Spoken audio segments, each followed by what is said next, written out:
Hello, আমি একদম ready. কোথায় যাচ্ছি বলো তো? হ্যাঁ, আমাদের মেদিনীপুরে আজকে ফসিলস ব্যান্ড আসছে, আর ওটা আমার ভীষণই প্রিয়। তাই আজকে চললাম ব্যান্ডের গান শুনতে। যদিও আমার বর বলছিল ওগুলো সব বাচ্চাদের প্রোগ্রাম, সব স্কুল কলেজের ছেলেমেয়েরা যাবে, তবুও আমার কিন্তু খুব ভালো লাগে, তাই আমি চলে গিয়েছিলাম। রাস্তায় বেরিয়ে দেখি এত ভিড়, গাড়ি নিয়ে তো দূরের কথা, হেঁটে যাওয়াই খুব দুষ্কর। যাই হোক, কোনো রকমে ঠেলাঠেলি করে আমি গিয়ে পৌঁছলাম। মাঠ ভর্তি লোক। কিন্তু এটা সত্যি, বেশিরভাগ সব টিনেজরা ছিল, অর্থাৎ স্কুল কলেজের বাচ্চারাই ছিল বেশি।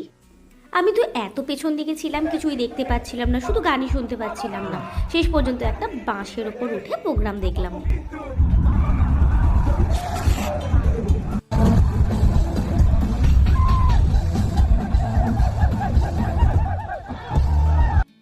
প্রোগ্রামে যাওয়ার আগে আমি যতটাই আনন্দ করে গিয়েছিলাম, আসার পর কিন্তু মুডটা ততটাই অফ, কারণ শুধুমাত্র মিষ্টি কিনে ঘরে ফিরেছি।